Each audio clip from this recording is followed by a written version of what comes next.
Hey, this is Alex Landenburg from Kamelot, and you're listening to the Brutally Delicious podcast. One, two, three, four. The Brutally Delicious Podcast. The Brutally Delicious Podcast. The Brutally Delicious Podcast. The Brutally Delicious Podcast.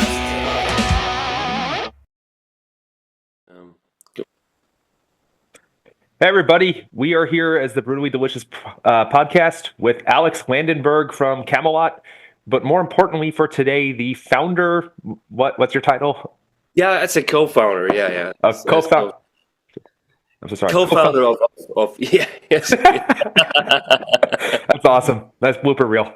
Co-founder of the ROKK streaming app, ROKK. Hey, you want to tell us about that? Yeah, absolutely, of course. Well, first of all, thank you for having me.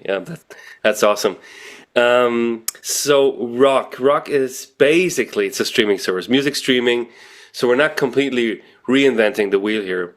It is very much like Spotify, Tidal, Apple Music, in a way that you can just stream music there. And actually, even though it's dedicated to rock and metal, you can stream actually any kind of music on the service. We'll get to that as well. But so why is there even a need for something like that? Well, because we wanted to make sure there is an alternative that's more fair in terms of payouts to musicians, and that's more dedicated and more loving in terms of the rock and metal community.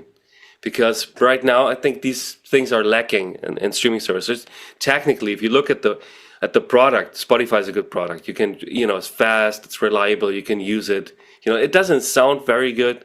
That's maybe the downside, but the others sound pretty good. Like Apple Music sounds good, Deezer sounds good, right? Like we have to be like also fair here. But one thing that they have all in common is that they're not very detailed when it comes to let's say genres, to bands and everything. Like everything is either rock or metal. Mm-hmm. And that's also, we see that in the meta data that we get delivered, like Megadeth is labeled rock, for example. That's that we get. Yeah, it's insane, right?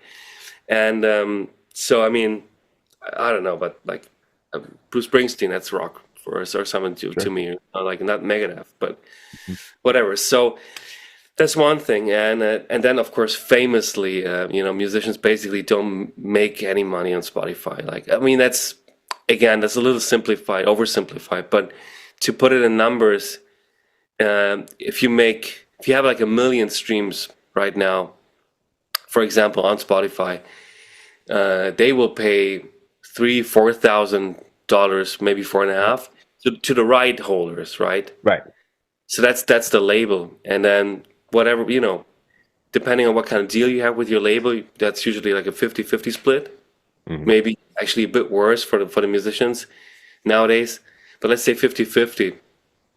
So that's half of it, and then you split with your bandmates. So maybe that's like 4 or 5 guys in the band and girls. So I mean, in the end, that's pretty much it's like, not a whole lot anymore. So, if I'm doing this math correctly, let's just say $4,000, half of it goes to the label, and then you split it among 5 people. That's $400 per member for a 5-piece band. That's for 1 million streams. For 1 million streams, that's before tax, Oh. Yeah. Well, geez. Yeah. And it might be like 5,000 instead of 4,000. It's like fluctuating a little bit, but it's like never really like a whole lot more. And so the average is like 0.3 cents a stream, right? And so our aim is we want to at least try and pay a cent a stream. Ooh. So at least three times as much. And we can talk about how we want to do this, because it's a little counterintuitive, and it's actually a little difficult, like the whole topic, like the way royalties come together. But we want to do that, and I mean, it's just to, like, this can be like the difference between, like, it's making a living, or it's like being able to at least sort of making a living from music, and having to have like 2 or 3 other jobs, which is the reality for most people right now. So this is what we want to try and do here. And maybe more importantly, we also have this thing that we call direct artist support. And so what that is, you can, as a user, you can assign a percentage of your subscription every month to an artist directly. Mm-hmm. And ideally, this goes to the artist directly. Not depending on the label. Some labels will take a cut from that. There's nothing we can do about it. That's all about the contracts that the artists have with their label. But actually, a lot of them are waiving that and say, okay, we think this is really cool, so it's going to go completely to the artist. That is so cool. So, I mean, as a music fan, I definitely have, I'm not an artist. I don't get paid that way.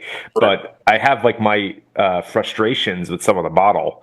Spotify's the easy one to pick on. But I think their thing is like 70% of their revenue goes to rights holders. That's what I always read. Yeah, that's correct. I mean, and that's more or less the same what we do, which is again why this is actually what I mean by it's not really intuitive like the whole system. But yeah, they're doing the same. I'll try and explain it like real quick. Yeah. So what happens if you have a platform like Spotify? They're mainly catering to a very mainstream audience. So most of the users are just listening to like the top playlist of the moment. Right. And that's the same almost anywhere in the world right now. Like the regional differences actually are very, very small by this point. Well, yeah, but like Taylor Swift, Kendrick Lamar, like. And it's basically very similar in Europe. And then you have these artists like, I don't know, Bad Bunny and stuff like that. I didn't even know the guy before. But it's I think some hip hop guy from Chile or something. And I mean, we're talking about billions of streams. It's insane. And also, what happens there is a lot of young kids are listening to that stuff. Also, they have a lot of time. They just have it running in the background. They're not actively listening, and those songs are getting shorter and shorter. So mainstream music is tailoring the music, to get shorter and shorter and to produce more streams, higher numbers. And this is. In rock and metal, you have the exact opposite. You have long songs. You have like 6 minutes, 7 minutes, right? So that's a disadvantage already. The audience is a little older. Like it's not.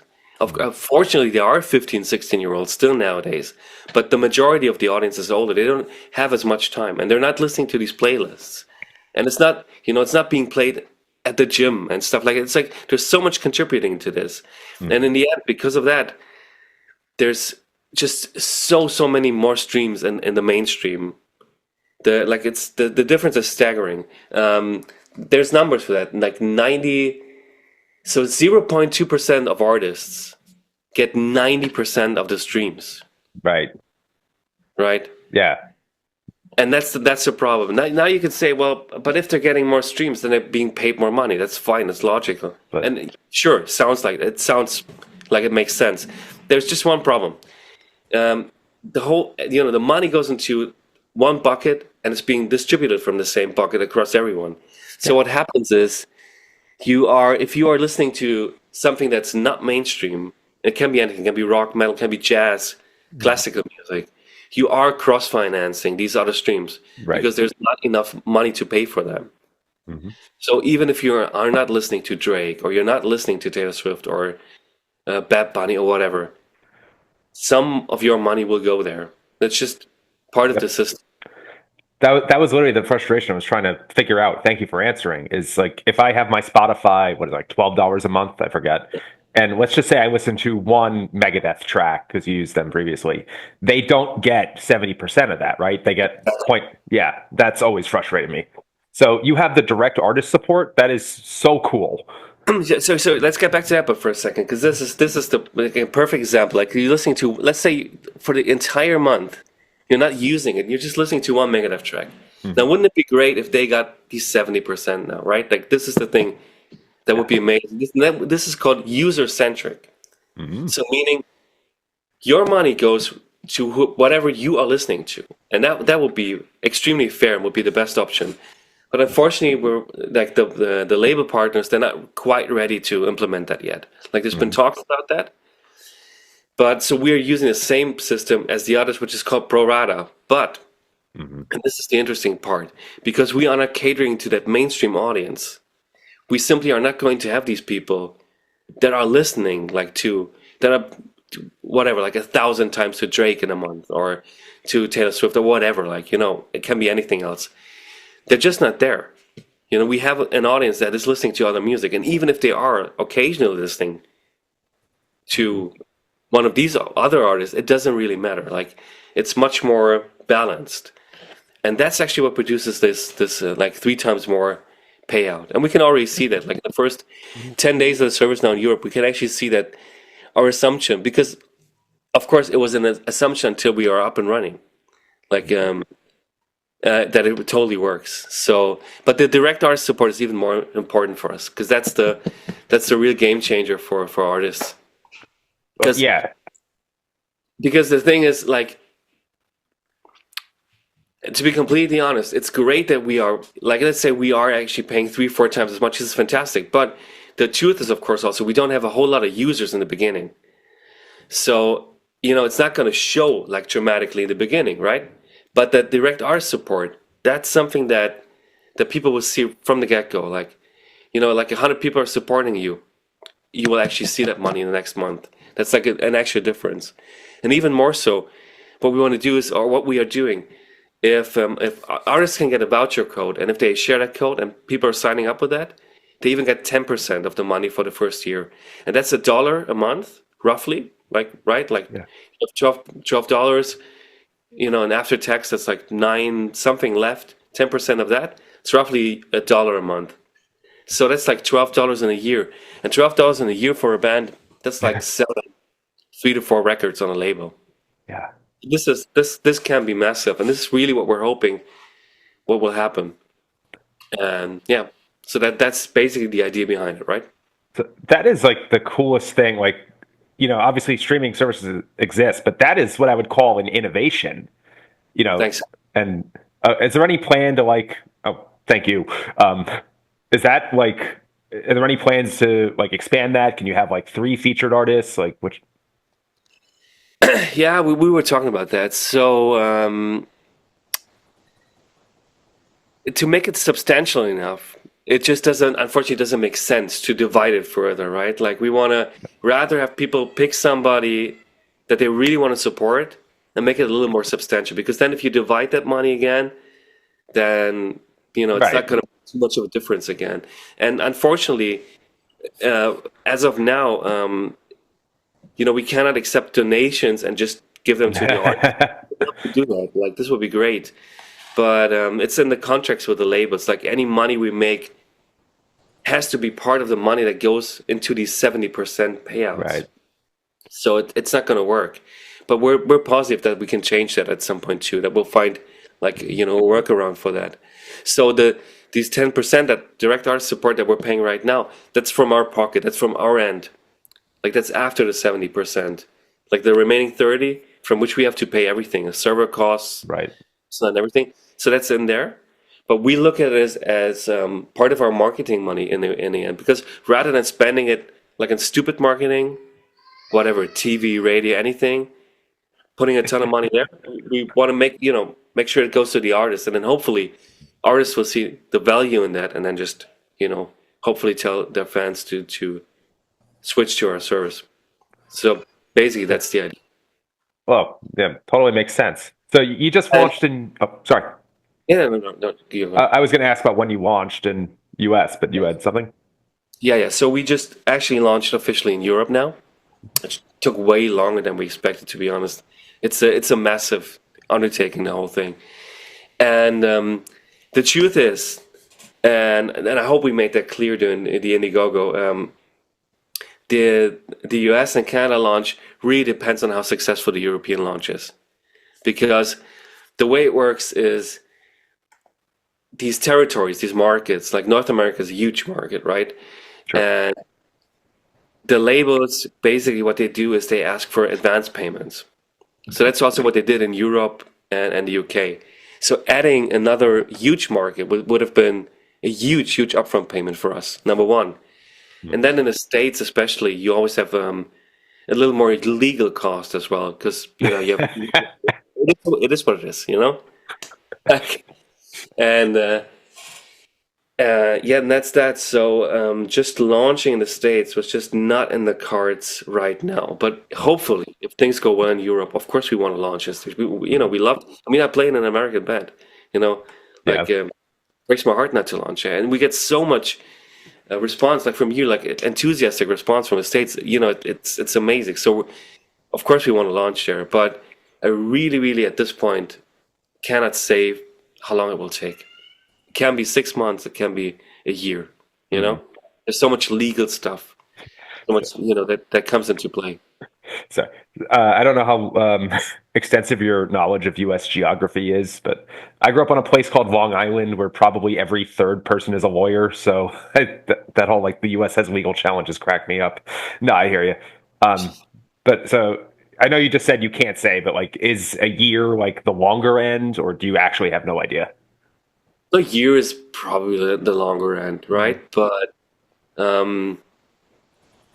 But yeah, to be honest, I really have no idea because it really depends on how well Europe goes. Sure. Because it's like it's going to be really expensive at first. But of course you want to do it. And just the other day, I went to see Queensryche, and they were like super enthusiastic about it too. They loved it, but at the same time, I can tell obviously that they would love for us to be available everywhere, and I can totally get that. It totally makes sense. And that's interesting to me because like Queensryche, I don't know what their like Spotify monthly count is. I assume it's probably about 1 million or something. I mean, Silent Lucidity has to have made them a lot of money, but they're the ones like I don't mean to say that they wouldn't be, but I would have thought they were doing okay. Oh yeah, I mean, I'm sure they're doing okay, right? Like, but still, like it'd still probably be nice to be able to make a little more. And also, like the thing with the direct art support is that it's monthly steady income, which is something that musicians at least usually never have. Like you make money to go on a tour, or maybe if you're lucky and the release does really well at some point, you get some money, but you have like steady income, over at least over a year, and then if they bring new users and new fans, that's gonna continue. Obviously, that's great for anyone, I guess, right? So that's a game changer. So that was actually going to be like my next question. Actually, it's kind of two. Like, I guess on part one, you play drums for Kamelot, and before that, you were in Luca Turilli's Rhapsody, right? Yeah. If nothing else, like I would have like Kamelot, I think does pretty well as far as like symphonic or power metal goes. Something like 400,000 or 500,000 monthly, right? It streams easily. Yeah. Right. So, and you guys tour the U.S. like every year, it seems like. So, I would. Are you doing this out of the goodness of your heart? I would have thought like you weren't the ones that needed this. Yeah. All right. I mean, I can make a living playing with Kamelot, right? But it's also like extreme, like you said, like we're touring a lot. It's an extremely well organized and well run band, also well run business, actually, right? And everything works really well. We have great fans, very reliably showing up to the shows, and that's wonderful. But it's a rare thing, to be honest, especially in this kind of music. And it's the exception, it's not the rule. That's for sure. And the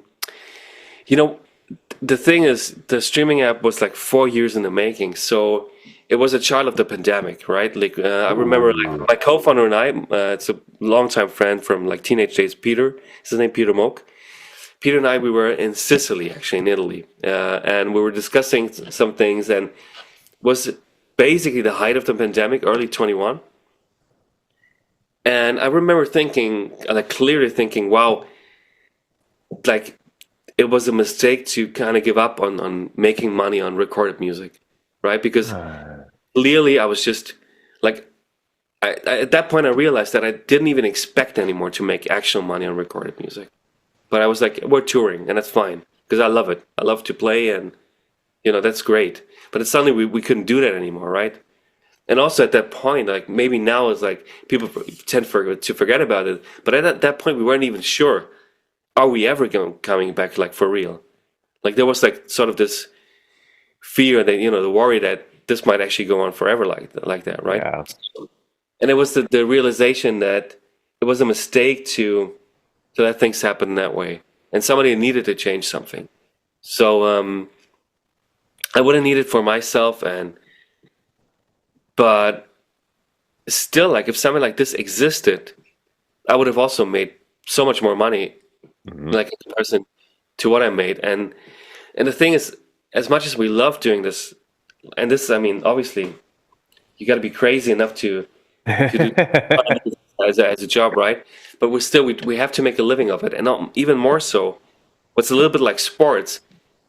Well, hopefully our career is long, but you never know how long, and you Sure. definitely can't do it forever, right? Or at least you want to get to the point where you don't have to do it, where you don't want to be the like the old guy on stage that has to do it, Mhm. like right, and actually can't quite do it anymore. That would be horrible. But that's the problem. Like even if we can't make a living, we're not like making enough money to retire at some point. Say, yeah, we retired. No, that's not going to work for almost nobody. So turning this thing around and finding ways to make more money is actually essential, even if you don't really need it right now. But you know, Sure. the future. And then for me, like I'm personally, I became father. Like I have two, I have twins, like two little boys. But they're 19 months old now, like toddlers. Congrats. Thanks. And that changes everything for you, like the way you look at things. Oh, yeah. Because personally, I can always get by. And like worst case, I can teach drums, right? Mhm. And I love doing that. Like I know I wouldn't be like whatever happened, I could always do this, right? But still, it's just a matter of principle. It's a little bit of a shame that we kind of let it happen in a way that Right. nobody actually made money anymore with music. Almost nobody, you know. So I do have to ask, do you have an opinion on the Lars Ulrich thing from like with Napster? Hey, from back in yeah, absolutely, of course. So I think definitely, I think he did it for others. Like I don't think he was mainly concerned about themselves. They were really doing fine, always. Like not always, but at least since Injustice for All, and for sure since the Black Album. And I think he just realized that this was fundamentally wrong. It was unfortunate, I think, that they went after like some kids and people were suing fans or stuff like that's unfortunate. You should have, they should have gone just after the platforms and not after people.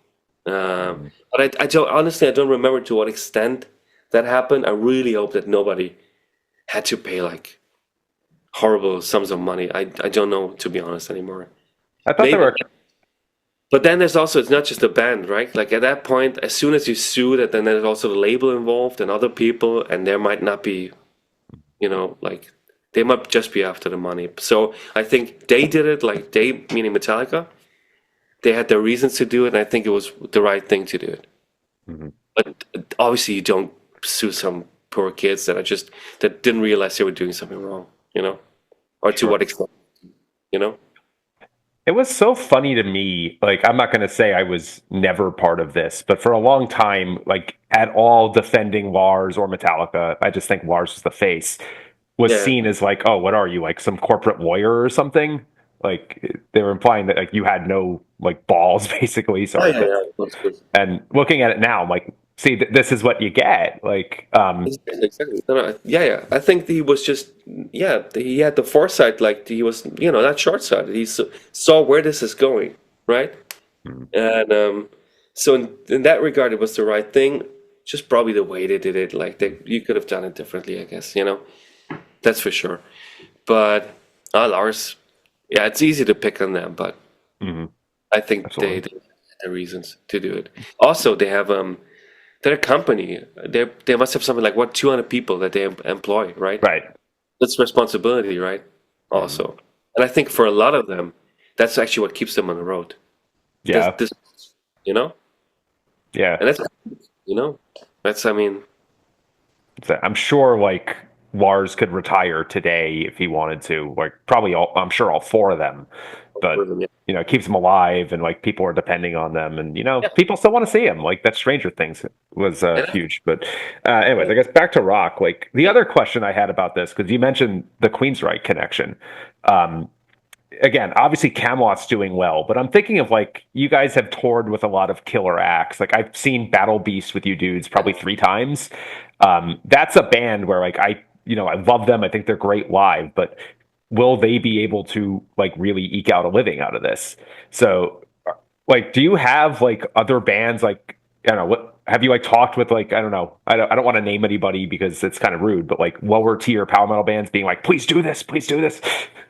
Yeah. No. I mean, of course, like leading up to the launch, like we've had all these different phases and stages of doing something like that, right? And at first, you also kind of want to test the waters before you do something like this, and you want to see, are people actually interested in that, and would they do it? And now, so we got a lot of responses there, and people are thrilled about it. I mean, it's not just, the thing is, even if you if you make just a little more, everything adds. That's the thing. So let's say, because in the end also depends how many users we'll have, right? If this is going to determine how substantial the extra income is that people can make on our service in the end, obviously, right? But I think everybody, like, if you can make 1,000, 2,000, something more every month, that's big Yep. money for a musician. Like, this is like a completely different world. Like, that's not like the regular corporate world where people are, collecting paychecks every month, and so that's, I think everybody, like, very few people are at the stage where they don't need money, to put it that way, where they can say, no, Yeah. I don't really need it, like that's rare, you know. Sure. But the money part, that's again, that's part of it, but it's also important because even if it doesn't enable you to go full-time professional, maybe it enables you, if it gives you more time, like if you can quit like your, like a second or third job you have, suddenly you have more time to make music, right? I mean, or Oh yeah. it's just a good thing overall. And then of course it's the whole thing about the music and everything. You know what, I'll just share my screen I would just want to Sure. show you Please. the app. Yeah. Let's go. Do it. Yeah, sec there. I think you have to give me permission to do it. 'Cause you're I running. will allow you. There you go. All right.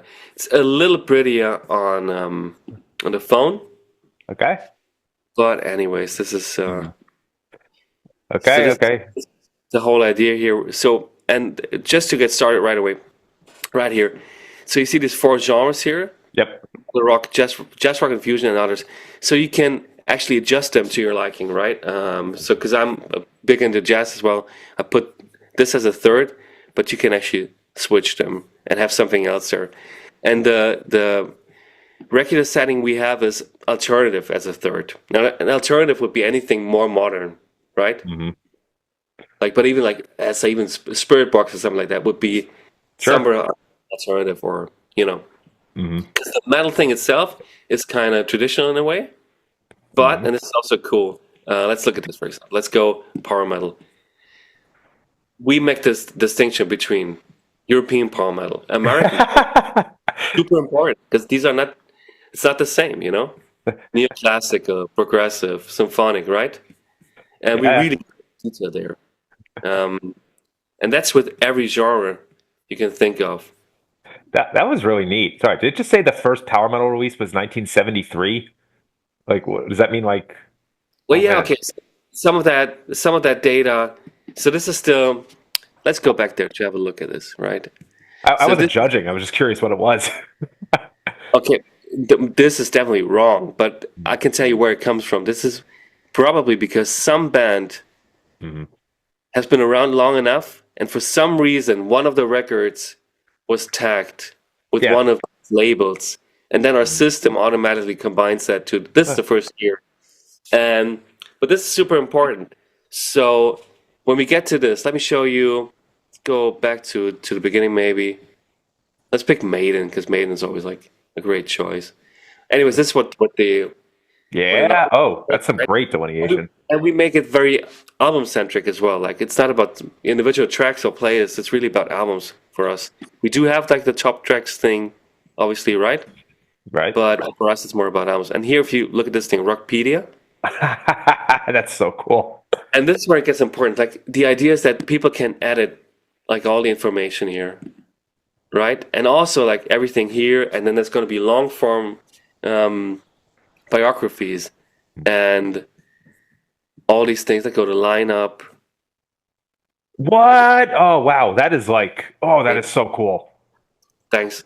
And this is the one I like best, the similar artists. Sorry, dude, this is awesome. Wait. Can you like release this in the US tomorrow? I really want this now. I wish we could. And the cool thing is then anything you can just browse around. You go 1975, and then suddenly it shows you the artists that were actually founded in that year, releases from that year. Just a little extra information. It's a little bit slow right now, but here we are. Right, the number of releases we have, like the percentage of the genres, and that's like also we're doing this for every location. Like even London itself. Doom metal was the top for London. That's funny. Doom metal for London. That's not too surprising actually. And so that's basically the main thing. And then we have that for of course for all the rock genres as well. Nice. And so you see, like right now, let me just reload the page. Sometimes there's like the artwork should be there, so it's a little slow because we have actually more people on than we expected. It's actually that's a good thing. It's a good problem to have, but they should still show. Let me just try again. Yeah, here we are. Oh, this is so cool. And what we wanted to do is like give that feeling of browsing in a record shop, right? Like that's why it's so the artworks and everything is so album centric. Yeah. Okay, that's that part. Search, we're not reinventing the wheel here. That's like search, obviously. Playlists. We have a lot of pre-curated playlists. But you got some cool stuff in here. But because I was like, when you think like when I go to Spotify, if you search like essential metal tracks, you're gonna get stuff that we're probably all tired of. I respect Metallica a lot, but I don't need to hear Enter Sandman again. And you get a lot of stuff that's just completely wrong, like like completely wrong genres and everything. Yeah, absolutely. So you see, like we really, nice. Really. Right. Oh, this is great. Wow, this is the product we need. Thanks. Oh. And so we're also doing about topic, like, okay, essential tracks we have here, the decades, right? 90s, 80s, 70s. Then some like guitar heroes. Obviously, like a lot of Yngwie in there. Yeah. Oh man, George Winch's solo stuff, Steve. Yeah, wow. You got some great stuff here. Wow. Were these curated by you? Were these fans made? Like that was mainly our team. Like we. But wherever we felt like, okay, we really don't know too much about the genre, we took some help, some people helping us. But yeah, this interesting account settings. This is the direct artist support. Wait, this thing. Okay. So I showed it to the Queensryche guys. I put it to Queensryche now. So what happens? You can just look for any artist. Let's do Overkill for your shirt. Oh, thank you. And bam. So then you see also groove metal. That's debatable. That's like probably something would have to take. Some of the '90s stuff was arguably. Some of the '90s, exactly. And then there you go. And then you get this message, right? Mm-hmm. Yeah. Oh, and the charity fund. Okay. Yeah, and we're trying to be as transparent as we can because there's like hopefully zero bullshit on there. Because the truth is, for Overkill to get that money, they still have to accept our contract, which is really just clicking like I accept the contract, but. Until they've done so, there's no way for us to send them the money, and until we have bank information. If they don't do that, it's going to go to a charity. It's going to be music related. But we'll of course try to reach out to them, and we'll let people know about that. I'm going to show you this one quickly. So we'll give people a chance to actually adjust the algorithm themselves. It's so cool. You see exactly where this is going, right? Like yeah, that third one is what I need to like. Again, like, I'm done with Enter Sandman, but if you want to put on like Trapped Under Ice once in a while, I'll take it. Exactly. That's the whole idea behind that. Yeah. Oh man. The rest, it's pretty much straight going forward. So, yeah, that's the app. And now I forgot to show you, but there's like seriously everything else in there, like Taylor Swift, Drake. All these people are actually in there. So if you want to listen, if you have somebody in the car with you that wants to listen to them, if you have your guilty pleasures, like modern metal fans are usually not as what's the word, but you know what I mean. Like they're not. Yeah. they tend to look left and right a little bit also musically, and that's fine. So they can do that. So yeah, that's the app, and like I said, I hope we can roll out in the States as soon as possible. Oh, And like full transparency, there's still also the danger that we might never be able to do so if it doesn't go well enough in Europe. It looks very good right now, though. So yeah. fingers crossed. Is there anything else on your plate before you get to a US launch, or is that the next big thing? No. That would be the next big. That's the logical next market for us as well. Right. Because yeah, we have Europe, we have the UK, like obviously US and Canada are the next two big ones. Yeah. Sure. I got to get one flex in here before we wrap up, which is when I launched this, of course, I'm in the US, so it didn't work. Yeah. But I think I got a message that I was the first person to try to stream a Majestica track. So I got that one. Yeah. So when we during the trial phase, when we had test users, the IP lock was not in place. So actually, people theoretically could have used it from the States, right? But we actually were not supposed to let that happen. But that wasn't a problem because also our label partners in the States needed to check it. So there was like no block in place. But now, unfortunately, it doesn't work. However, I should also say this: we are opening the whole Rockpedia thing. Like completely up so that anybody can just check that, actually edit the info and everything. Just the music is behind a paywall, so that's going to be possible from anywhere in the world, because we want to kind of